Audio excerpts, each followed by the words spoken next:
Бул белгилүү скульптор Аскар Турунбековдун 30 жылдык иш тажрыйбасындагы атактуу инсандардын айкелин жасоодогу 4-түнчү эмгеги. Ал буга чейин Шабдан Баатырдын, Атаке Баатырдын жана киши колду болгон журналист Геннадий Павлюктун эстеликтерин жасаган. Ал эми бюсттарын санап деле көргөн эмес. Кыргыз эл баатыры Дооронбек Садырбаевдин айкелин жасоону ал 4 жыл мурда эле баштаган. Скульптор алгач залкар инсандын 20 сантиметрлик эстелигин жасап, кошумча сунуштарды эске алуу менен кийин 60 сантиметрлик тулкусун иштеп чыккан. Көрүнүшү так болгондон кийин гана чоңун жасоого киришкен. Ошол 19-жылы чоң размерге өткөндөн кийин глинадан жасап, калыбын алып, анан бронзадан куйганга технологический бир иш-чаралар өткөрүлдү. Анан кийин бүт баарын алсак, бир 6-8 ай созулду ушул жумуштар. Анан 19-жылы орду чечилбей, ошондуктан бир аз туруп калган. Анан кийин пандемия башталып, ошол себептен дагы иш временный токтоп турган да.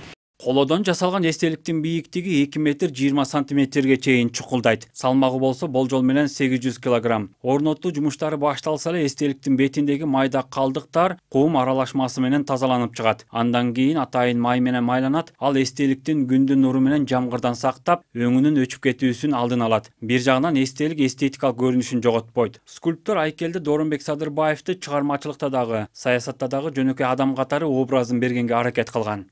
Воспоминаниями, рассказом. Дооронбек Садырбаевдин айкелин жасап баштаганда эле анын жакындары, достору жана бирге иштешкен кесиптештери менен тыгыз иштештик. Алар инсандык кулк мүнөзүн баскан турганын, өзүн алып жүргөнү боюнча айткандарын эске алып, ошону бул жакта бергенге аракет кылдым. Башта Дооронбек Садырбаевдин жакындарынын өтүнүчү менен айкелин атын алып жүргөн Садырбаев менен Гагарин көчөлөрүнүн кесилишиндеги айланма жолго коюу пландалган. Бирок жол кыймылына тоскоолдук жаратаарын эске алуу менен уруксат берилген эмес. Андан кийин Жаш гвардия бульвары менен Рыскулов көчөлөрүнүн кесилишинде орнотуп берүүнү суранышкан. Бул парк Улуу Жеңиштин баатырларынын аллеясы болгондуктан ага дагы макулдук берилбептир.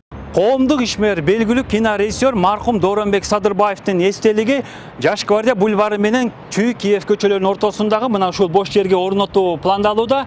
Бишкек башкы архитектурасы ушул жерди бөлүп бергени менен эстеликти орнотууга Маданият министрлигинин алдындагы жумушчу комиссия өз макулдугун бериши керек экен.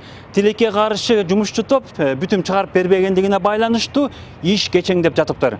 Азыркы күндө бизге фонд тарабынан Министерство культуранын алдындагы комиссия бар, көркөм эксперттик комиссия. Ошолордун оң чечими болгон учурда жана долбоору, жанагы памятник эстеликтин долбоору берилген күндө биз Бишкек шаарынын мэриясынын Дооронбек Садырбаевдин эстелигин орнотуу жөнүндө токтом чыгарып беребиз. Андан кийин уже орното баштаса болот. Болжолду долбоорго ылайык Дооронбек Садырбаевдин эстелиги пайдубалы менен кошкондо жалпы бийиктиги 5 метрге чейин болушу мүмкүн экен. Кечирип койгула, менин жамандык жакшылыгым жок.